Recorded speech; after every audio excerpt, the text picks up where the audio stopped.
तो हम लोगों ने 3 चीज़ें कर ली हैं पहले, कोडोमिनेंस, इनकम्प्लीट डोमिनेंस और मल्टीपल एलिलिज्म। चौथी चीज़ जो मेंडल की डेविएशन है that is called pleiotropy. By definition it is the phenomena in which a single gene product may produce multiple or more than one phenotypic effect। एक ही type का gene एक से ज्यादा effects produce करेगा। जैसे कि अगर हम बात करें पहले टी और टी, ये सिर्फ हाइट दिखाते थे फ्लावर की, कुछ और तो नहीं दिखाते थे, कलर तो नहीं दिखाते थे।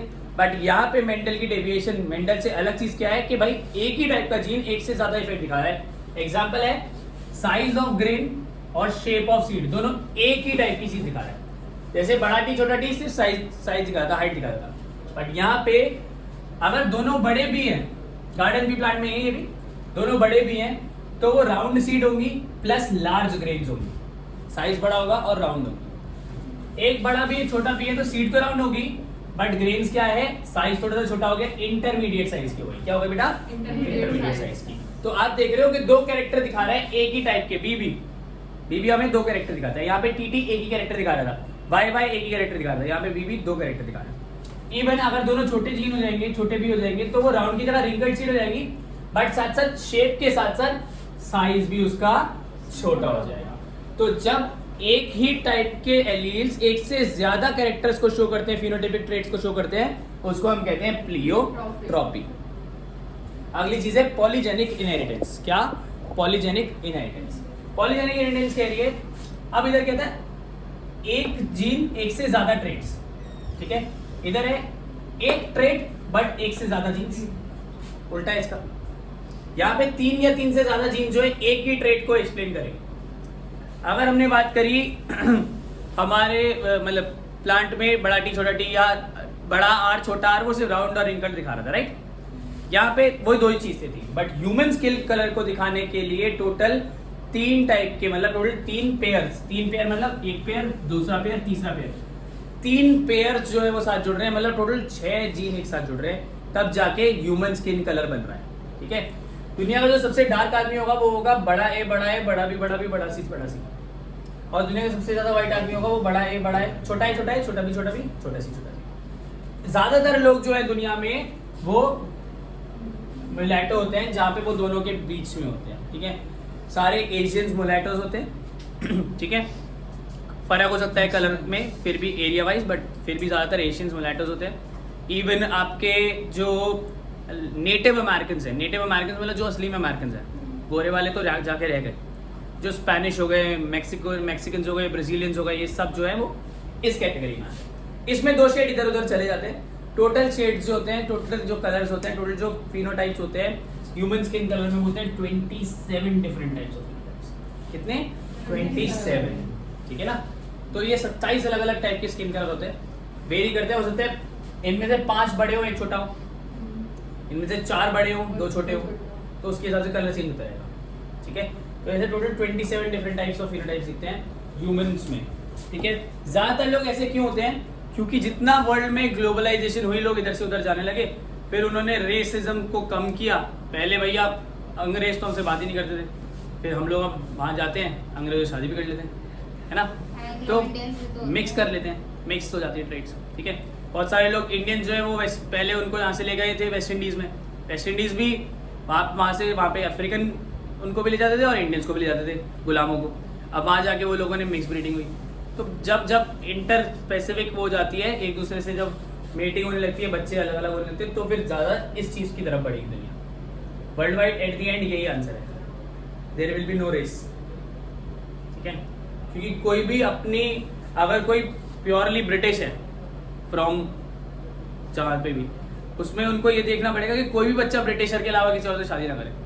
और आज के टाइम में जितना फ्री वर्ल्ड हो गया वो मुश्किल हो जाएगा, तो पूरी दुनिया इस पे आ जाएगी, ठीक है, एट दी एंड। तो ये है आपका ह्यूमन स्किन कलर का, ये आपका 5वां मेंडेलियन डेविएशन है, टोटल 5 हमने पढ़ दिए। तो हम बात कर रहे हैं rediscovery of Mendel's laws. Mendel जो था उसने 1865 में ही अपने सारे लॉज वगैरह दे दिए थे, प्रिंट कर दिए थे, और उसका सब कुछ काम उसने कर दिया था 1865 में। बट सन 1900 तक जाके उसको रिकॉग्निशन उतनी ज़्यादा मिली नहीं, ठीक है।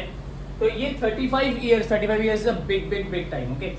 इन 35 साल तक उसको रिकवरी क्यों नहीं मिली, रिकॉग्निशन क्यों नहीं मिली? उसकी कुछ खास रीज़न है। सबसे पहला रीज़न जो है, वहाँ पे उस टाइम पे कम्युनिकेशन जो था वो काफ़ी ज़्यादा मुश्किल था। 1865 और 1900 में 35 साल के अंदर कम्युनिकेशन बहुत बड़ा चेंज आ चुका था, ठीक है। तो इधर से उधर पब्लिसाइज करना मुश्किल था किसी भी चीज़ को। इसके अलावा उसका जो कंसेप्ट था कि जो एक्सप्रेशंस वगैरह होते हैं वो एक दूसरे से ब्लेंड नहीं करते, एक दूसरे के अंदर मिक्स नहीं होते, अलग अलग रहते हैं, स्टेबल रहते हैं, ये सब लोगों ने एक्सेप्ट नहीं करा। उस टाइम पे साइंटिस्ट ने बोला नहीं नहीं ऐसा कुछ नहीं होता, तुम खुद ही बना रहे हो चीज़ों को। इसके अलावा सबसे बड़ी बात, उसने मैथमेटिक्स को यूज़ करा था 1:2:1 और ये और सबको। तो उस टाइम पे लोगों ने कहा अरे बायोलॉजी में मैथमेटिक्स कहाँ से आ गई, कुछ भी मतलब। उसने यूज़ किया, उसने समझाया कि ऐसे रेशियो के हिसाब से बनाओ, ठीक है, इस तरह से बनाओ, मोनोहाइब्रिड डायहाइब्रिड बनाओ, उसको नहीं माना लोगों ने। इसके अलावा वो कोई फिजिकल प्रूफ ही नहीं दे पाया कि भाई ट्रेट या क्रोमोसोम होते हैं। आज हमें पता है क्रोमोसोम होते हैं, जीन्स होते हैं, उस टाइम पे नहीं पता था। तो वो कोई प्रूफ नहीं दे पाया कि एलील्स कोई चीज़ है। तो लोगों ने कहा ये तो बस ऐसे ही है। बट जैसे ही सन 1900 आया तो 3 साइंटिस्ट आपके डिब्रीस, कॉरेंस और वॉन शिमार, इन्होंने क्या करा, इन लोगों ने दोबारा से इंडिपेंडेंटली अलग अलग होके मेंडल के लॉज को रीडिस्कवर करा। इस टाइम तक इनके लिए इजी क्या हो गया था, सबसे इजी बात हो गई थी कि माइक्रोस्कोप आ गया था, और माइक्रोस्कोप के अंडर ये लोग जीन्स को या एलील्स को इजीली डिफाइन दिखा पा रहे थे। तो लोगों ने देखा अच्छा हाँ यार बात तो सही है। तो मेंडल के बाद 35 साल होने के बाद लोगों ने बोला कि ठीक है मेंडल के लॉस कहीं हद तक सही है, ठीक है। इन सबको करने के बाद 2 बंदे और आए, सटन और बवेरी, जिन्होंने आपको क्रोमोसोमल थ्योरी ऑफ इनहेरिटेंस दिया। ये सन 1902 में वॉल्टर सटन और जो भी कौन सा बवेरी, थियोडर बवेरी, इन दोनों ने 1902 में ये क्रोमोसोमल थ्योरी ऑफ इनहेरिटेंस दिया। सटन और बवेरी याद रखना आपको, सारा कुछ भी नहीं। और इन्होंने क्या करा, इन्होंने कुछ पॉइंटर्स दिए, 7 पॉइंट्स हमारे पास हैं यहाँ पे। सबसे पहला पॉइंट है all hereditary characters are in sperms and eggs. Sperm और एग जो होते हैं मेल और फीमेल के, उनमें सारे हेरिडिटरी कैरेक्टर होता है, और उसी के थ्रू नेक्स्ट जनरेशन में वो ब्रिज की तरह काम करता है अपने हेरिडिटरी कैरेक्टर्स को पहुंचाने में। इसके अलावा hereditary factors must be carried by nuclear material, कोई ना कोई डीएनए होगा जो कि हेरिडिटरी फैक्टर्स को इधर से उधर लेके जाएगा। ऐसे ही स्पर्म और एग के अंदर कुछ ना कुछ डीएनए होगा, न्यूक्लियर मटेरियल होगा। इसके अलावा क्रोमोसोम्स भी पेयर में मिलते होंगे। इन्होंने बोला 2 alleles of a gene are located on the homologous sites. Similar sites पे एलील्स जो है वो रहेंगे, होमोलोगस मतलब सिमिलर साइट्स। स्पर्म और एग में हैप्लॉइड सेट ऑफ क्रोमोसोम्स होंगे, जब ये मिलेंगे जाइगोट बनेगा तो वो डाइप्लॉइड होते हैं। पहले वो हैप्लॉइड होंगे, मतलब N और N। ये सब उन्होंने 1902 में दे दिया था, हम 120 साल बाद पढ़ रहे हैं इस चीज को, ठीक है। उसके बाद genes are carried in on to the chromosomes. Gene जो है वो क्रोमोसोम्स के अंदर ऊपर होते हैं और फिर वो आगे जाते हैं generation to generation. Homologous chromosome similar chromosome जो होते हैं जिनमें 2 पार्ट्स होते हैं, वो डिवाइड करते हैं मियोसिस के बाद, और वो डिवाइड करके अलग अलग सेल्स में चले जाते हैं, अलग अलग सेल्स में चले जाते हैं। इसको हम कहते हैं भाई सेग्रीगेशन हो गया, इंडिपेंडेंट असॉर्टमेंट हो गया। तो बेसिकली उन्होंने मेंडल के लॉज को ही पढ़ के अपने आप क्रोमोसोमल थ्योरी ऑफ इनहेरिटेंस दी, ठीक है। किसने दी, क्वेश्चन आया था, कौन से ईयर में दी, क्वेश्चन आ सकता है। तो ये आपका क्रोमोसोमल थ्योरी है, 2 नंबर में लिखने को आ सकती है, तो 4 पॉइंट कम से कम आपको इसके लिखने पड़ेंगे। अब क्रोमोसोमल थ्योरी ऑफ इनहेरिटेंस को प्रूव जिसने करा वो था आपका वेरिफिकेशन ऑफ क्रोमोसोमल थ्योरी। ये प्रूव करा Thomas Hunt Morgan, TH. Morgan ने, और इसने फ्रूट फ्लाई के ऊपर, ये बिल्कुल भी फ्रूट नहीं लग रहा बट चलो, फ्रूट फ्लाई के ऊपर इसने जो है एक्सपेरिमेंट करा। फ्रूट फ्लाई होता है ड्रोसोफिला मेलानोगास्टर, ठीक है, ये इसका आपका क्या बोलते साइंटिफिक नेम है, ठीक है। तो बेसिकली इसने ड्रोसोफिला मेलानोगास्टर को ही क्यों लिया, क्योंकि सबसे पहली बात ये आर्टिफिशियल मीडियम में लेबोरेटरी में ग्रो कर सकता है, ठीक है। ये आपको पॉइंट्स लिखने हैं। नंबर 2, इनकी लाइफ साइकिल बस 2 हफ्ते की होती है, 2 हफ्ते के अंदर मर जाएगा, तो 1 साल के अंदर ये 26 लाइफ साइकिल्स देख सकते हैं। 2 साल में 52 लाइफ साइकिल्स देख लेगा तो बहुत सारी हो जाएगी, ठीक है। इसके अलावा सिंगल मेटिंग में, एक ही मेटिंग में बहुत लार्ज नंबर ऑफ फ्लाइज बन सकते हैं। बहुत लार्ज नंबर ऑफ फ्लाइज बनेंगे, बहुत लार्ज नंबर ऑफ प्रोजेनी बन जाएगी। उससे फायदा क्या है, ज़्यादा एक्सपेरिमेंट के लिए आपको ज़्यादा नॉलेज मिल सकती है आराम से, ठीक है ना, जल्दी से। इसके अलावा इनकी जो सेक्सेस थे वो बिल्कुल डिस्क्रीट है, बिल्कुल डिफरेंट है। मेल जो होते हैं वो थोड़े से छोटे होते हैं और फीमेल जो होते हैं थोड़े से बड़े होते हैं। तो सेक्स आराम से आप मैन देख सकते हो भाई कि मेल है ये फीमेल, ठीक है। इसके अलावा इनके पास 2 टाइप की हेरिडिटरी वेरिएशन होती है, और माइक्रोस्कोप के अंदर ये आराम से देख सकते हो कि क्या दोनों में फ़र्क है।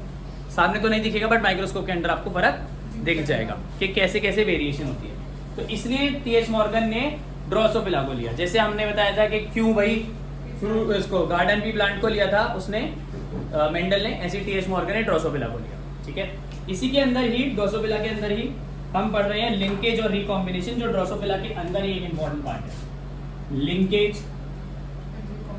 And recombination. हाँ नहीं, अब देखो लिंकेज और रिकॉम्बिनेशन को पढ़ने से पहले हम समझ लेते हैं ये वर्ड्स का मतलब क्या है। देखो दो टाइप के पेरेंट होंगे, एक टाइप का पेरेंट होगा, दूसरे टाइप का पेरेंट होगा। जैसे अगर बच्चे एक पेरेंट की तरह बिल्कुल सेम बन रहे हैं, या तो मम्मी की तरह या पापा की तरह बिल्कुल सेम बन रहे हैं, तो उसे हम कहते हैं कि भाई लिंकेज हो गई। अगर मम्मी और पापा के दोनों जीन्स को लेके कुछ नई चीज बन रही है तो इसका मतलब रिकॉम्बिनेशन। ठीक है ना, तो अगर बिल्कुल सेम बन रहे हैं मम्मी या पापा की तरह तो लिंकेज, वरना रिकॉम्बिनेशन। ठीक है, तो यहाँ पे हम देखते हैं, यहाँ पे दो प्रोसेस है। आपकी एनसीईआरटी में भी ये टेबल बनाई हुई है। ठीक है, बहुत ही कलरफुल बनाई हुई है। यहाँ पे तो बहुत ज्यादा ये ब्लैक एंड व्हाइट है। तो इसमें दो सेक्सेस हैं लिंकेज और रिकॉम्बिनेशन के लिए।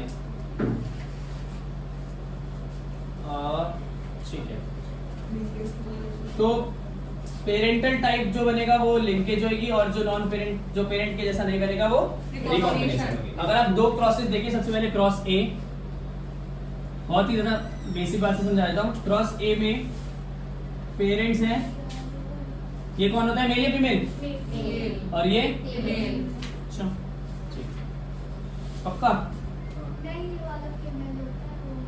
सोच लो, ये होता है मेल। ठीक है, ये मेल, ये फीमेल। ठीक है, तो देखो बात क्या है, अब इन्होंने क्रॉसिंग कराई है कुछ इस तरह से, इनके जीन्स हैं।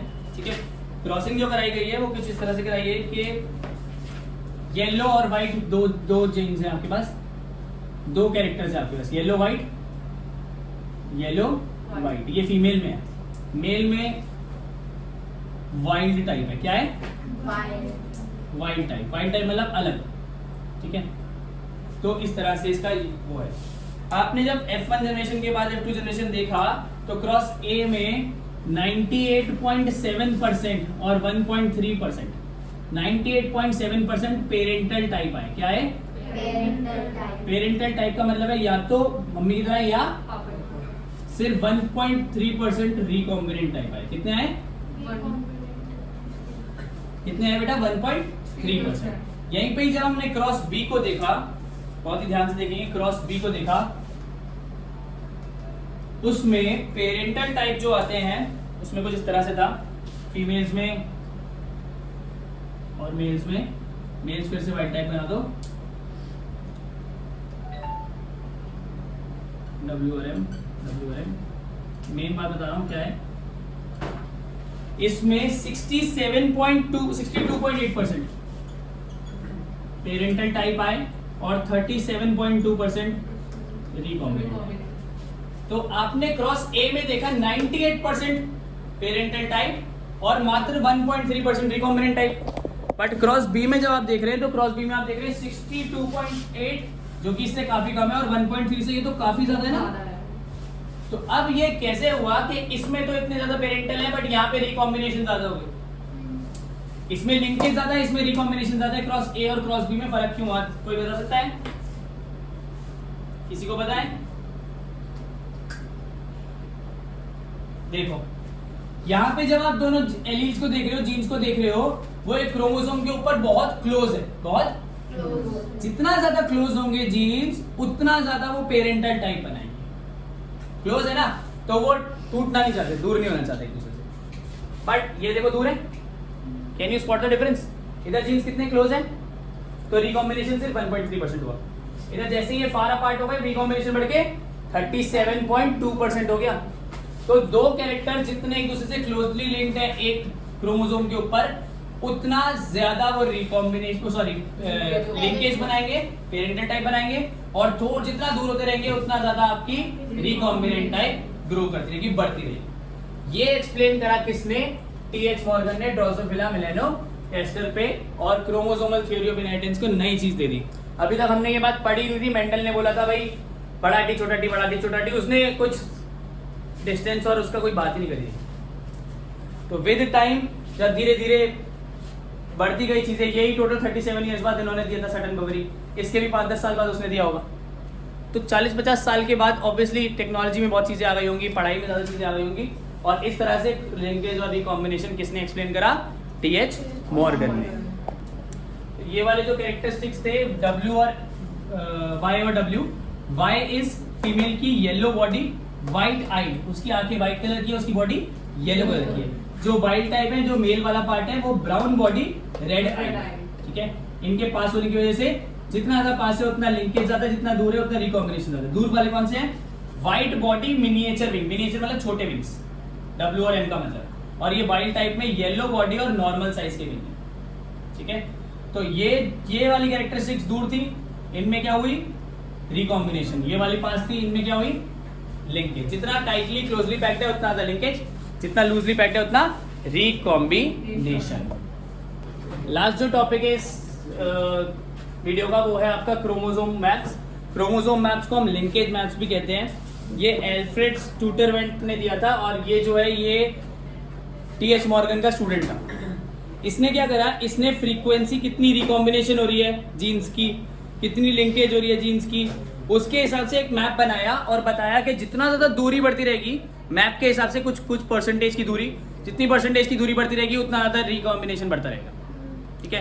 तो इसे हम क्रोमोसोम मैप्स कहते हैं। जितना ज़्यादा इसके हिसाब से, जेनेटिक मैप्स के हिसाब से आप ये देख सकते हो कि कैसे कैसे कितना कितना रिकॉम्बिनेशन होगी। आपको कराने की जरूरत नहीं है, आपने मैप के अंदर एक फॉर्मूला डाल दिया, इसने फॉर्मूला बना दिया कुछ, कि उसके थ्रू आप देख सकते हो कि जितना दूरी होती रहेगी उसके हिसाब से कितने % रिकॉम्बिनेशन होती है। तो वो पूरा किसने बनाया? टी.एच. मॉर्गन का ये स्टूडेंट था, एल्फ्रेड स्टूटरवेंट, ठीक है। Okay, this is the topic of video 3।